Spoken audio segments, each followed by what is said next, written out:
அண்மை செய்தியாக பார்த்து வருகிறோம். தென்காசி மாவட்டம் ஆலங்குளம் அரசு கலைக்கல்லூரியில் தாவிக்க மாவட்ட செயலாளர் பேச்சால் அங்கு கல்லூரி முதல்வர் மீது நடவடிக்கை எடுக்கப்பட்டிருக்கிறது. அந்த அண்மை செய்தியை பார்த்து வருகிறோம். இது தொடர்பான மேலவர்களோடு இணைகிறார் நமது செய்தியாளர் மாரிமுத்து. வணக்கம். அப்படி அந்த கல்லூரி நிகழ்வில் என்ன பேசினார், என்ன காரணத்திற்காக அவர் மீது நடவடிக்கை எடுக்கப்பட்டுள்ளது, முழு விவரம்? நிச்சயமாக ஆலங்குளம் அரசு கலைக்கல்லூரியில் தமிழக வெற்றி கழகத்தினுடைய மாவட்ட செயலர் பேச்சால் தற்போது அந்த கல்லூரியின் முதல்வர் தலைவர் ஆகியோர் கட்டாய காத்திருப்பு பட்டியலில் வைக்கப்பட்டுள்ளனர். தென்காசி அடுத்த ஆலங்குளம் அரசு கலைக்கல்லூரியில் தமிழக வெற்றி கழகத்தின் தென்காசி தெற்கு மாவட்ட செயலாளராக விபின் சக்கரவர்த்தி உள்ளார்.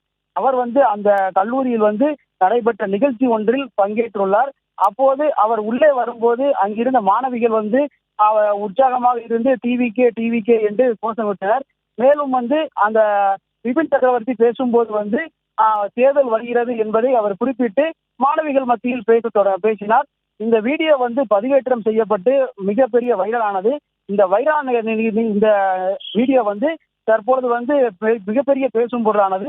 கல்லூரி முதல்வர் ஷீலா மற்றும் ஆங்கிலத்துறை தலைவர் கே சண்முகராஜ் ஆகியோர் இந்த நிகழ்ச்சிக்கு ஏற்பாடு செய்ததாக கூறப்படுகிறது. இந்த நிலையில் இவர்கள் இருவரையும் தற்போது காத்திருப்பு பட்டியலில் வைத்திருப்பதாக தகவல் வெளியாகியுள்ளது. விவரங்களுக்கு நன்றி மாரிமுத்து.